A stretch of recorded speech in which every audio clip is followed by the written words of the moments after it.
একবার ভাবো তো, যদি তুমি একটি গেমস খেলতে গিয়ে হুট করে সেই গেমসের জগতে ঢুকে যাও তাহলে কেমন হবে। বেশ মজার ব্যাপার তাই না?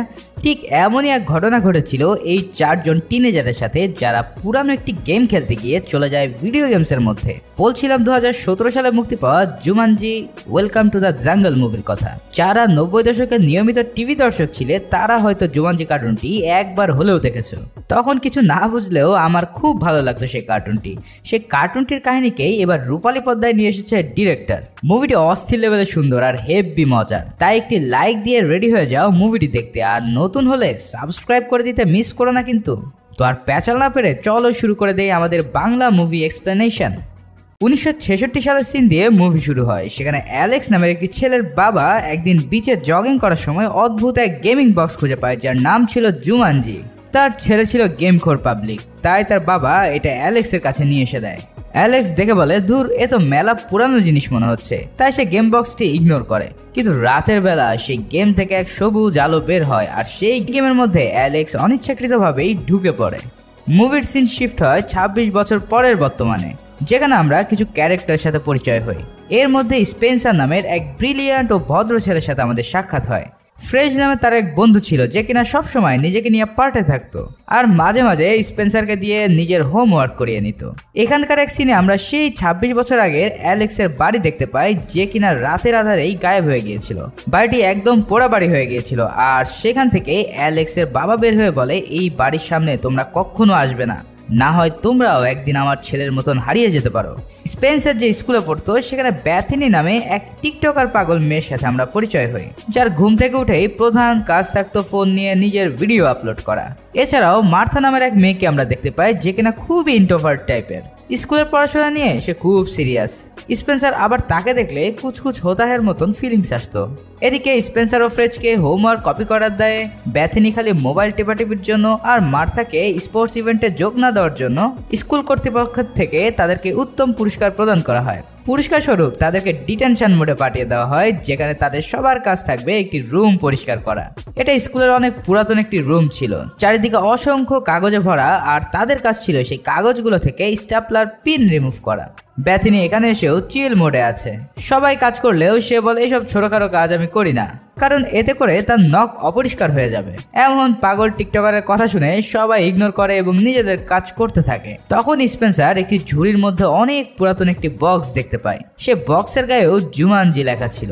স্পেন্সার বক্সটি দেখেই বুঝতে পারে এটা নিশ্চয়ই 90 সালের কোনো ভিডিও গেমসের বোর্ড হবে।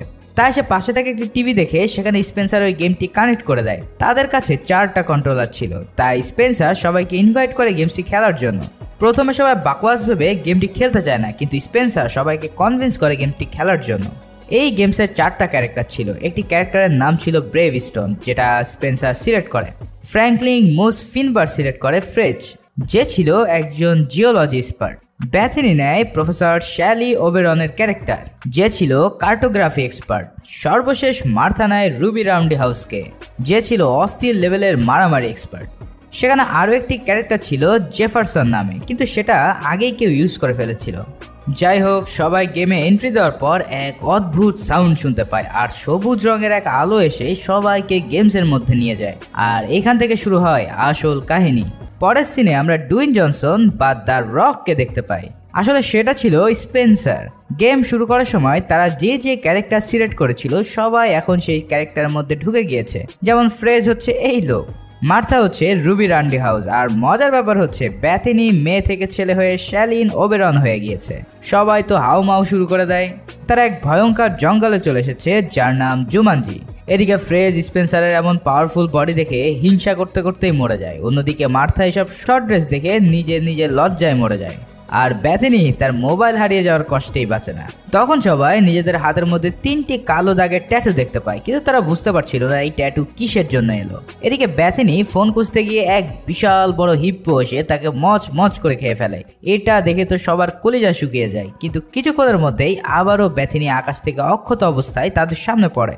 বিষয়টা এমন যে আমরা যখন গেম খেলতে খেলতে মরে যেতাম, তখন যেমন আমাদের লাইফ থাকলে আবারও গেমের মধ্যে ঢুকে পড়তাম, ঠিক তেমনই এদিকে ফ্রিজ সেই হিপ্পো সম্পর্কে পুরো বিয়ার গিলসের মতন ভাষণ দিতে থাকে, পরে নিজেই অবাক হয়ে বলে, আরে আমি এত কিছু জানি কিভাবে? তখন মার্থা বলে, তোমার ক্যারেক্টার তো জুওলজি এক্সপার্ট, তাই তুমি এইসব প্রাণী সম্পর্কে এত ভালোভাবে জানো। তখন তাদেরকে আবারও অনেকগুলো হিপ্পো অ্যাটাক করতে আসে আর সবাই মিলে পালানো শুরু করে দেয়। কিছু দূর যাওয়ার পর তাদেরকে একজন লোক একটি গাড়িতে করে রেস্কিউ করে, যার নাম ছিল নাইজেল। সে জানায় ব্রেভস্টোন হচ্ছে সবার লিডার আর জুমানজি একটি বড় বিপদের মধ্যে রয়েছে। তখন নাইজেল সবাইকে জানায় বিপদটা আসলে কি। ফ্ল্যাশব্যাকের সিনে দেখা যায় এক অ্যাডভেঞ্চার ও হিস্ট্রি রাইটার ভ্যান প্লেট জুমানজিতে আসে রিসার্চ করার জন্য। তার সহযোগী ছিল এই নাইজেল। তাদের কাছে ইনফরমেশন ছিল এই গোপন জঙ্গলে একটি মহা মূল্যবান পাথর রয়েছে, যেটা একটি বড় জাগুয়ারের মূর্তির চোখের মধ্যে আছে।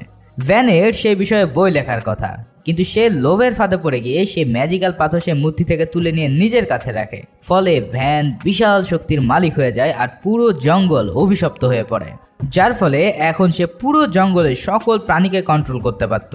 নাইজেল তখন ভ্যানকে অনুরোধ করে এটা আবারও আগের জায়গায় রেখে দিতে, কিন্তু ভ্যান তো এই পাওয়ার পেয়ে পুরাই লোভী হয়ে যায়। তাই নাইজেল এক রাতের আধারে ভ্যানের কাছ থেকে সেই রত্ন পাথরটি চুরি করে পালিয়ে যায়। সেই রত্নটিকে এবার নাইজেল ব্রেভস্টোনের হাতে দিয়ে বলে, তোমাদের কাজ হচ্ছে এই ম্যাজিক্যাল পাথর সেই জাগুয়ারের চোখের মধ্যে আবারও বসিয়ে দেয় এবং জঙ্গলকে অভিশাপের হাত থেকে রক্ষা করা। যখনই তোমরা এই কাজ শেষ করতে পারবে তখনই তোমাদের মিশন শেষ হয়ে যাবে। গেম থেকে বের হয়ে যাওয়ার জন্য এই মিশন শেষ করে জুমানজি বলতে হবে, তাহলেই এই গেম থেকে তোমরা বের হতে পারবে।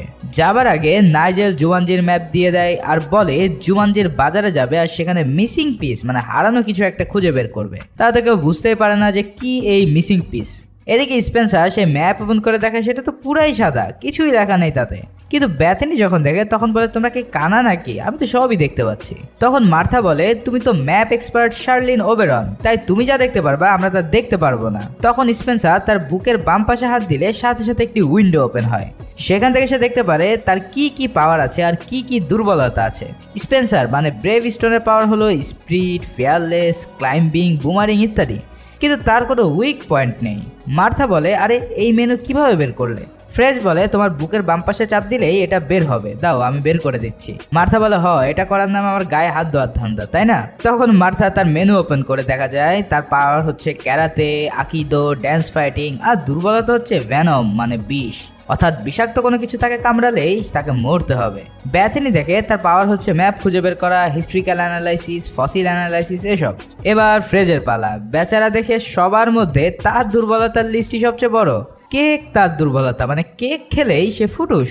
এছাড়াও সে দ্রুত দৌড়াতে পারবে না, তার কোনো শক্তি থাকবে না, ইত্যাদি ইত্যাদি, মানে পুরাই এক দুর্বল ক্যারেক্টার। এইসব দেখে ফ্রেজ বলে, ভাই আমি এই গেমের ভিতরে নাই, আমি ফুটবল খেলা লোক, আমার দুর্বলতা কিনা স্পিড আর স্টামিনা, এটা পুরাই গাঁজাখুরি একটা গেম। কিন্তু কি আর করা, এখন তো তাদের এসব মেনে নিয়েই গেমটি শেষ করতে হবে। এদিকে বেথনি বলে, দেখো ম্যাপ ধীরে ধীরে চেঞ্জ হচ্ছে, সেখানে নতুন একটি জায়গা দেখা যাচ্ছে। ম্যাপ দেখে বেথনি বলে, ম্যাপে যে জায়গাটা দেওয়া রয়েছে সেখানেই আমরা এই মুহূর্তে দাঁড়িয়ে আছি।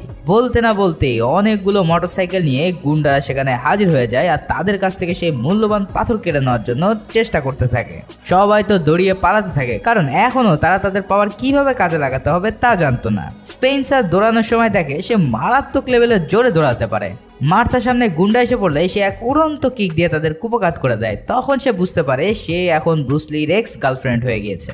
এদিকে ফ্রেশ তার ব্যাগের মধ্যে থেকে একটি বুমেরাং বের করে দিলে ব্রেভস্টোন তা দিয়ে পুরো টিমকে উড়িয়ে দিতে সক্ষম হয়। এই সব দেখে তারা তো পুরাই অবাক হয়ে যায়।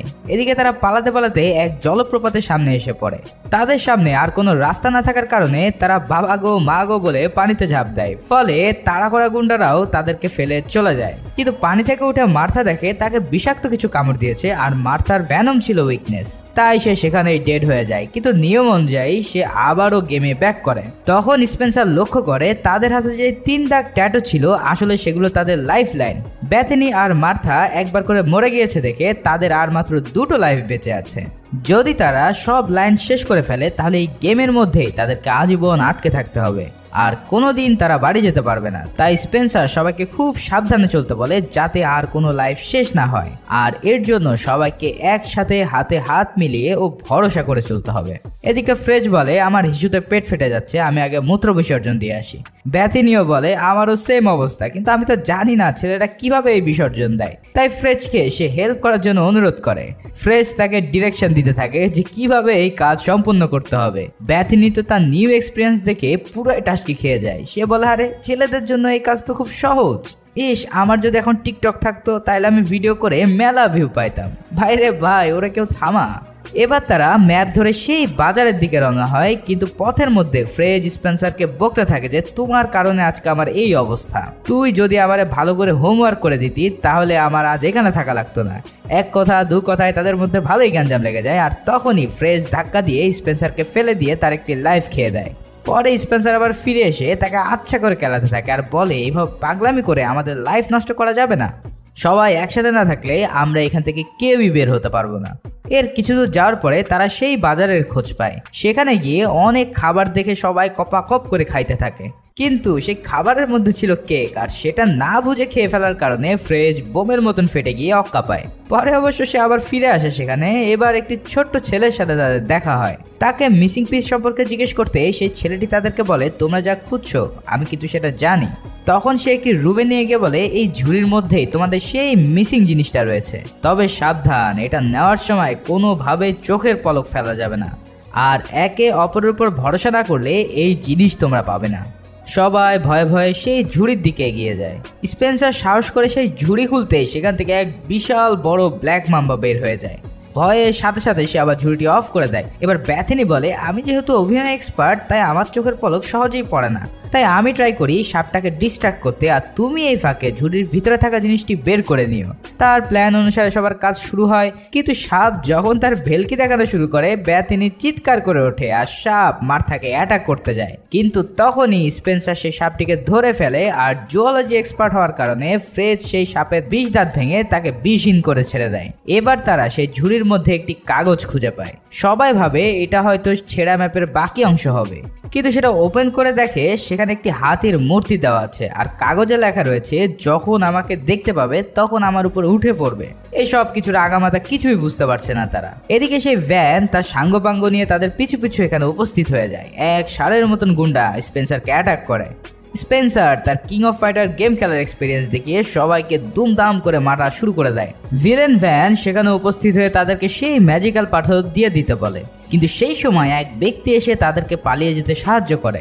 এই ছেলেটি ছিল সেই অ্যালেক্স যাকে আমরা মুভির একদম প্রথমে দেখেছিলাম, যে 25 বছর আগে এই গেমের মধ্যে হারিয়ে গিয়েছিল। অ্যালেক্স তাদেরকে একটি সুড়ঙ্গ পথের মধ্যে দিয়ে নিয়ে যেতে থাকে। সেখানে পদে পদে তাদের বিভিন্ন বিপদের সম্মুখীন হতে হয়, কিন্তু অ্যালেক্স সেখানে অনেক দিন ধরে আছে বলে তার এই এক্সপিরিয়েন্স কাজে লাগিয়ে সবাইকে বাঁচিয়ে নেয়। ব্যাথিনি এই সুদর্শন ছেলেকে দেখে একদম তার উপর ফিদা হয়ে যায়। অ্যালেক্স তাদেরকে নিজের হাতের বানানো ড্রিঙ্কস খেতে দেয়। সবাই সেটা অপছন্দ করলেও ফ্রেজ বলে এটা খাইতে সেই মজা, আমার আরও কয়েক গ্লাস দে ভাই। সেখানে অ্যালেক্স জানায় তার স্কিল হচ্ছে প্লেন চালানো, আর তার দুর্বলতা হচ্ছে মশা, মানে মশায় যদি কামড় দেয় তাহলে ঠুস। এছাড়াও সে এখানে প্রায় 2 মাস হলো বন্দি আছে, কিন্তু স্পেন্সার ও বাকিরা বুঝতে পারে আসলে 2 মাস না, সে এখানে 26 বছর ধরে আটকে আছে। এটা শুনে অ্যালেক্স অনেক ভেঙে পড়ে, কিন্তু স্পেন্সার বলে আমরা যেহেতু সবাই এক হয়েছি তাই তোমাকে নিয়েই আমরা বাড়ি ফিরব। অ্যালেক্স বলে তার আর মাত্র একটা লাইফ লাইন বেঁচে আছে। সে একটি লেভেল পার করার জন্য ট্রাই করতে গিয়ে 2 বারই মারা গিয়েছে, তাই সে এখন অনেক ভীত ও কনফিডেন্টলেস। তখন সবাই বুঝতে পারে আসলে মিসিং পিস বলতে এখানে অ্যালেক্সকেই বোঝানো হয়েছে, তাই সবাই মিলে তাদের নেক্সট লেভেলের কাজ শুরু করে দেয়। এবার তাদের কাজ হচ্ছে একটি হেলিকপ্টার হাইজ্যাক করে এই পাহাড়ি উপত্যকা পার হওয়া, কিন্তু সেখানে গার্ডরা সবসময় পাহারা দেয়। তাদের যে করেই হোক ডিস্ট্র্যাক্ট করতে হবে, তাই ব্যাথিনি মার্থাকে বলে তুমি তো সুন্দরী আর হট, তুমি ওদেরকে তোমার রূপের জাদু ফেলে ডিস্ট্র্যাক্ট করবে আর আমরা হেলিকপ্টার চুরি করব। কিন্তু মার্থা আসলে জীবনের কোনো ছেলেদের সাথেই কথা বলেনি, সে কি করে এসব ফ্ল্যাটিং করবে। ব্যাথিনি বলে কোনো প্যারা নেই, আমি তোমাকে শেখাবো কিভাবে ছেলে পটাতে হয়। পরে ব্যাথিনি তাকে ট্রেনিং দিতে থাকে কিভাবে হাঁটতে হবে, কিভাবে তাকাতে হবে, কিভাবে আকর্ষণ করতে হবে ইত্যাদি ইত্যাদি। কিন্তু মার্থার হাজার চেষ্টার পরেও সে কোনোভাবেই তার মধ্যে সেই কামনীয় চেহারা নিয়ে আসতে পারে না। তারপরেও এই অল্প ট্রেনিং করেও তাকে পাঠিয়ে দেওয়া হয় গুন্ডাদের কাছে, আর বাকিরা চলে যায় হেলিকপ্টার চুরি করতে। মার্থা তাদের কাছে গিয়ে অদ্ভুত আচরণ করা শুরু করে দেয়। গুন্ডাগুলো যখন বুঝতে পারে সামথিং রং, তখনই মার্থা এসব ছল চাতুরে বাদ দিয়ে তার কোপাকুপি স্টাইলে মাস শুরু করে দেয়, আর কিছুক্ষণের মধ্যেই সবগুলোকে মেরে একদম শার্ট করে দেয়। এদিকে আরো গুন্ডা যখন তাদেরকে ধরার জন্য আসে ততক্ষণ সবাই একটি হেলিকপ্টার নিয়ে সেখান থেকে ভেগে যায়, কিন্তু যাবার সময় তাদের হেলিকপ্টারে গুলি লেগে সেটা লিভার নষ্ট হয়ে যায়, ফলে হেলিকপ্টারটি আর উপরের দিকে উঠতে পারে না। এদিকে একদল গন্ডার তাদের পিছু নেয় আর হেলিকপ্টারে ব্যাপক আঘাত করতে থাকে। কোনো উপায় না পেয়ে স্পেন্সার এবার নিজে হেলিকপ্টারের উপর উঠে অনেক কষ্টে সেই খুলে যাওয়া লিভারটি ঠিক করে দেয় আর তাদের হেলিকপ্টার আবার উপর দিয়ে ওড়া শুরু করে। কিন্তু এরই এক ফাঁকে ফ্রেজের ব্যাগের থেকে সেই ম্যাজিক্যাল পাথর পড়ে যায় আর পড়বি পর একদম গন্ডারদের মাঝখানে গিয়ে পড়ে। তাই আবারও তাদেরকে ব্যাক করতে হয় সেই উপত্যকার দিকে। এবার স্পেন্সার বুদ্ধি করে ফ্রেজকে না জানিয়ে তাকে ধাক্কা দিয়ে সেই গন্ডারদের মধ্যে ফেলে দেয়, কারণ ওই ব্যাটার এখনো 2টা লাইফ বেঁচে ছিল। ফ্রেজ তখন পাথরটা কালেক্ট করে আর তাদেরকে দিয়ে দেয় আর গন্ডারের গুঁতো খেয়ে আরও একটি লাইফের পটল তোলে। যখন সে আকাশ থেকে আবারও মাটিতে নামে তার আগে স্পেন্সার তাকে ধরে ফেলে হেলিকপ্টারে উঠিয়ে নেয়। অবশেষে সবাই মিলে এই লেভেল পার করে ফেলে, কিন্তু হুট করে একটি মশা এসে টুস করে কামড় মেরে দেয় অ্যালেক্সকে। মশা ছিল অ্যালেক্সের শত্রু আর এটাই ছিল তার শেষ লাইফ। ফলে অ্যালেক্স চির বিদায় নিতে শুরু করে। তখন তাকে বাঁচানোর জন্য সবাই চেষ্টা করতে থাকে। ব্যাথিনি মাউথ টু মাউথ ব্রিদিং করে তাকে বাঁচানোর ট্রাই করে। তখন দেখা যায় ব্যাথিনির একটি লাইফ আস্তে আস্তে চলে যাচ্ছে আর অ্যালেক্সের সেই লাইফটি অ্যাড হচ্ছে। তার মানে এইভাবে একজনের লাইফ অন্যজনকে ট্রান্সফার করা যায়। মার্থা বলে অ্যালেক্সকে বাঁচাতে গেলে তোমার রিস্ক আরো বেড়ে যাবে, কিন্তু ব্যাথিনি তো আবার তার প্রেমে পড়ে গেছে, তাই সেই লাইফটি দিয়ে অ্যালেক্সকে বাঁচিয়ে দেয়। এবার তাদের সর্বশেষ মিশন। তারা খুঁজে পেয়েছে সেই জাগুয়ারের মূর্তি যেখানে তাদেরকে ওই ম্যাজিক্যাল পাথরটি বসাতে হবে। সেই পথ দিয়ে হেঁটে যাওয়ার সময় তারা একটি হাতির মূর্তি দেখতে পায়। তখন তাদের মনে পড়ে সেই ক্লুর কথা যেখানে তারা একটি হাতির মূর্তি পেয়েছিল। সেখানে বলেছিল আমাকে দেখলে আমার উপরে উঠতে। তাই স্পেন্সার হাতির উপরে ওঠা শুরু করে, কিন্তু সেখানে এক কাঠবিড়ালি দেখে ভয়ে পা পিছলে নিচে পড়ে যায় আর তখনই 3টি জাগুয়ার এসে তাকে খেয়ে ফেলে। কিছুক্ষণ পর আবার সে ব্যাক করে, কিন্তু তার আর মাত্র একটি লাইফ বেঁচে আছে। তাই সে ফ্রেজকে বলে আমি এই কাজ করতে পারবো না, কারণ 2টি লাইফ থাকলে রিস্ক নিয়ে সাহসী হওয়া যায়, কিন্তু একটি লাইফ নিয়ে সে কাজ কখনোই করা যায় না। ফ্রেজ তখন বলে আরে ভাই, আমাদের জীবনে তো সবসময় আমরা একটি লাইফ নিয়ে কত রিস্কের কাজ করি। আমরা জানি মরে গেলে আমরা আর ফিরতে পারবো না, তবুও দেখো আমরা কত অসম্ভবকে সম্ভব করি। তাই আমি জানি তুই পারবি। এই সব শুনে স্পেন্সার মোটিভ হয়ে আবারও সামনের দিকে অগ্রসর হতে থাকে। সবাই এক এক ডিরেকশনে আগিয়ে যেতে থাকে। ততক্ষণে সেখানে গুন্ডা পান্ডা এসে হাজির হয়। মার্থা তাদেরকে গানের তালে তালে সাইজ করতে থাকে আর অন্যদিকে ফ্রেজের সামনে এক বিশাল বড় হাতি এসে উপস্থিত হয়। যেহেতু সে জুওলজিস্ট ছিল তাই ফ্রেজ সেই হাতিটিকে সাথে সাথে তার বশ বানিয়ে ফেলে।